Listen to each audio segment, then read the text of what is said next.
श्री शिवाय नमस्तुभ्यम हर हर महादेव। आप सभी का स्वागत है हमारे यूट्यूब चैनल रंजना कुमारी ऑफिशियल में। तो दोस्तों, नशा यानी शराब या दारू छुड़ाने के लिए इस वीडियो में उपाय बताए गए हैं। तो तुलसी और दुर्वा का उपाय, तो सभी उपाय जो हैं बहुत ही सरल और आसान हैं। तो आप उपाय अच्छी तरह से समझकर करेंगे, ठीक है। कैसे करना है ध्यान से समझ लीजिए और वीडियो को पूरा अंत तक देखिए, ठीक है। तभी आपको समझ में आएगा, बिल्कुल कोई भी पार्ट मिस्टेक नहीं करना है आपको, ठीक है। तो आप यदि भोलेनाथ के भक्त हैं, कमेंट बॉक्स में हर हर महादेव जरूर लिखें। और यदि आप चाहते हैं कि आपके घर का जो व्यक्ति है, चाहे वह जो भी है, भाई या भतीजा हो, चाहे कोई भी हो, नशा समाप्त हो, एक पूछ जाए, तो कमेंट बॉक्स में हर हर महादेव जरूर लिखें, जय श्री राम जरूर लिखें। तो चलिए वीडियो में आगे बढ़ते हैं। क्या आपके घर में कोई ऐसा व्यक्ति है जो बहुत ज़्यादा नशा करता है? उसके नशे से आप लोग बिल्कुल परेशान हो चुके हैं, आपको समझ में नहीं आ रहा है कि उसका जो नशा है, उस व्यक्ति का जो नशा है वह कैसे छुड़ाया जाए। तो आज यह वीडियो आप मात्र और मात्र आपके लिए है। आपने बहुत ज़्यादा पैसा खर्च कर लिया, बहुत ज़्यादा अपने डॉक्टर को दिखा दिया, लेकिन वह जो है व्यक्ति है वो नशा करना छोड़ ही नहीं रहा। तो आप लोग बहुत ज़्यादा परेशान हैं।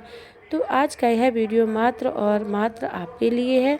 क्या करना है, कैसे करना है, पूरा आपको समझाने वाली हूँ। आप उपाय ध्यान से सुनिए, अच्छे से करिए। अगर आपने उपाय आज का अच्छे से कर लिए तो 100% की आपको गारंटी है कि कोई भी व्यक्ति है जो कि बहुत ज़्यादा नशा करता है, उसका सारा का सारा नशा महादेव बहुत जल्दी से जल्द छुड़वा देंगे।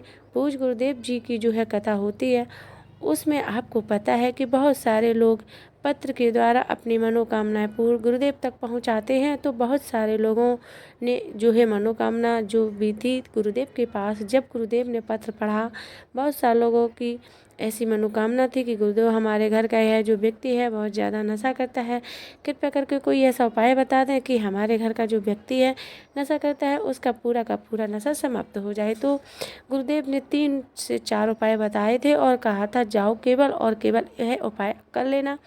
तुम्हारे घर का जो है कोई भी व्यक्ति हो, बहुत ज़्यादा नशा करता है, वह तुरंत नशा छोड़ना बंद कर देगा, नशा उसका छूट जाएगा, जीवन में कभी भी नशा नहीं करेगा।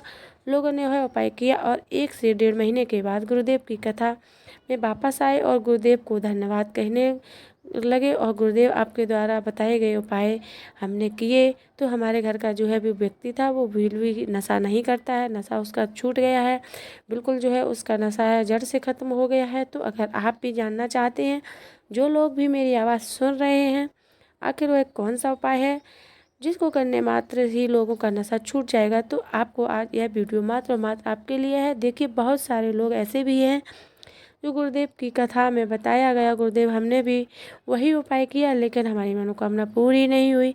तब गुरुदेव ने कहा कि अगर आप आधा अधूरा उपाय को सुनेंगे तो आपकी मनोकामना कभी नहीं पूरी होगी। आपके घर का जो है व्यक्ति है भी, कोई भी है, नशा करता है तो नहीं छोड़ेगा। इसलिए गुरुदेव ने कहा कि उपाय पूरा सुना करिए। इसलिए आप लोग भी जितने भी आवाज़ सुन रहे हैं, वीडियो देख रहे हैं, आपको भी केवल और केवल एक काम करना है, उपाय पूरा सुनिए। और अगर अंत तक आपने उपाय सुना तो आपने बहुत अच्छे से उपाय समझ जाएंगे और अच्छे से करेंगे। तो चलिए चलते हैं उपाय की ओर, जो कि मैंने पूज्य गुरुदेव की कथा से सुन के और बहुत अच्छे से समझ के आपको लिए लाई हूँ। तो लेकिन आपको जानने से पहले, अगर चैनल पे पहली बार आए हैं तो हमारी आवाज़ पहली बार सुने तो वीडियो को लाइक कर दीजिए और हमारे चैनल को सब्सक्राइब करिए। प्रदीप जी मिश्रा की रोज़ नए नए उपाय जो है कि आपकी कथा से सुनती हूँ, सेवा करती हूँ, सबसे पहले आप तक पहुँचा सकूँ। तो हमारा पहला जो उपाय है काला तिल का है। आप काले तिल का उपाय करना कैसे है, ध्यान से सुनिए। बहुत ही सरलता से मैं आपको उपाय बताने की प्रयास करूंगी। आपको क्या करना है, थोड़ा सा काला तिल और चले जाना है शिव मंदिर में। 1 लोटा जल को ले लेना है। मंदिर में जाने के बाद शिवलिंग पर काला तिल और जल चढ़ा देना है। क्या नाम लेकर, ध्यान से सुनिए लीजिए, शंभेश्वर महादेव का नाम लेना है और मनोकामना कहना है। जो कि आपको नशा करता है उसका नाम लेकर कहना है कि नशा छूट जाए। और फिर क्या करना है, आपको वहाँ से वह काला तिल उठाकर अपने घर ले आए। फिर जब वह जो व्यक्ति है नशा करता है, जो खाना खाने को मांगे, तो उसे खाने में थोड़ा सा काला तिल मिलाकर दे देना। ऐसे आप करते रहिए, कुछ ही दिनों में आपको उसका फ़ायदा नजर आएगा। तो अब जान लेते हैं दूसरे उपाय। गांव के छोटे से घर में रहने वाली अंजलि का जीवन कठिनाइयों से भरा था। उसका पति विजय शराब का ऐसा आदी था कि हर शाम नशे में धुत रहकर आता था, लौटता था, घर की चौखट से कदम रखते ही गालियों की बौछार करता था। अंजलि और उसके बच्चों को दिन भर मारता कूटता था। तो उसने क्या किया, आदत ने केवल उसके परिवार को तोड़ने की कगार पर पहुंचा था, तो बल्कि बच्चों के मन में गहरा असर डाल दिया था। आशा की किरण। अंजलि के कई प्रयासों के बावजूद विजय की तलत में कोई बदलाव नहीं आया। हार कर उसने मान लिया था कि उसका जीवन यूं ही कट जाएगा। लेकिन एक दिन उसे गांव में एक संत के प्रवचन के बारे में पता चला।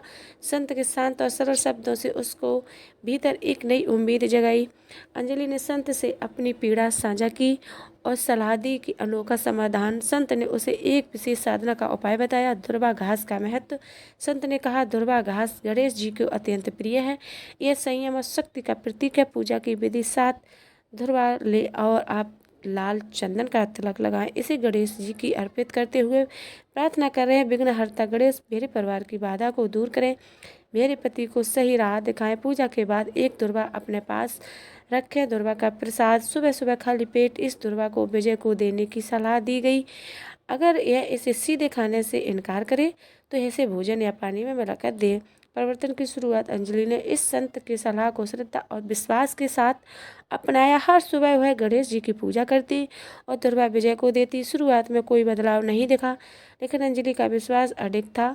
कुछ हफ्तों बाद विजय का गुस्सा कम होने लगा। धीरे धीरे उसने शराब पीना भी कम कर दिया। महीनों के भीतर विजय ने शराब पूरी तरह छोड़ दी। अब वह अपने परिवार के साथ समय बिताने लगा और कभी गाली गलौज नहीं गूंजता था। वहाँ पर हंसी और खुशी लौट आई। संत का संदेश। जब अंजलि ने संत को अपने अनुभव के बारे में बताया तो उन्होंने मुस्कुराते हुए कहा, कुंदक केवल गणेश जी की शस्त्र नहीं है, यह हमारे संयम और धैर्य का प्रतीक है। जब हम धैर्य और आस्था के साथ सही दिशा में प्रयास करते हैं तो असंभव भी संभव हो जाता है। शिक्षा यही कहानी में हमें सिखाती है कि कठिनाई से कठिन समस्याओं का समाधान भी हमारे भीतर छिपा होता है। आस्था, संयम और धैर्य से हम जीवन के हर विघ्न को दूर कर सकते हैं। जहाँ विश्वास है वहाँ विजय है। तीसरा उपाय, तुलसी के पत्ते का उपयोग नशा मुक्ति में सहायक हो सकता है, क्योंकि इसमें तनाव और मानसिक संतुलन को बनाए रखने की क्षमता होती है। यहाँ कुछ ऐसे तरीके हैं दिए गए हैं जिनसे आप तुलसी के पत्तों का प्रयोग कर सकते हैं नशा छुड़ाने के लिए। तो आप तुलसी की चाय रोज़ सुबह तुलसी के पत्तों का चाय पीने से मानसिक शांति और स्फूर्ति मिलती है, तो जिससे नशे की तलब है नियंत्रित करने में मदद मिलती है। तुलसी की चाय तैयार करने के लिए तुलसी के 5 से 7 पत्ते पानी में उबालें और इसमें शहद या नींबू डालकर सेवन करें। तुलसी और काली मिर्च का सेवन। तुलसी के पत्तों के साथ काली मिर्च के दाने चबाना नशा छुड़ाने में मददगार हो सकता है। तुलसी के पत्ते और काली मिर्च मिलाने से ताजगी का अनुभव होता है और नशे की तलब को कम करता है। तुलसी के पत्तों का रस 10 से 15 तुलसी के पत्तों का पीसकर उसका रस निकाल करके उसमें थोड़ा पानी मिला करके मैं 2 बार पिए। तुलसी का रस मानसिक शक्ति को बढ़ाता है, जिससे नशे की लत छोड़ने में सहायक मिलती है। तुलसी के पत्ते और अदरक का सेवन। तुलसी के पत्ते और अदरक का मिश्रण बनाकर इसका रस पीना भी नशा छुड़ाने में सहायक हो सकता है। अदरक तनाव बेचैनी को कम करता है और तुलसी मानसिक स्थिति की मजबूती बनाती है। तो तुलसी की पत्तियों को चबाना। दिन में 4 से 5 तुलसी के पत्ते चबाने से भी नशे की तलब को नियंत्रित किया जा सकता है। तुलसी के पत्तों में मौजूद एंटीऑक्सीडेंट्स मस्तिष्क को शांत करते हैं और इच्छा शक्ति को बढ़ाते हैं। तो यह नुस्खे घरेलू उपाय हैं, लेकिन अगर नशा छोड़ने में कठिनाई हो रही हो तो किसी विशेषज्ञ की सलाह लेना भी महत्वपूर्ण है।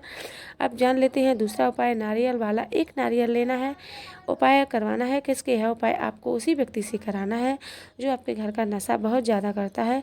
तो आपको क्या करना है, कैसे कराना है, ध्यान से सुनिए। सबसे जो पहला उपाय है, आपको एक लेना है नारियल। कैसी होनी चाहिए, कच्ची नारियल लेना है आपको और पक्की नारियल नहीं लेना है।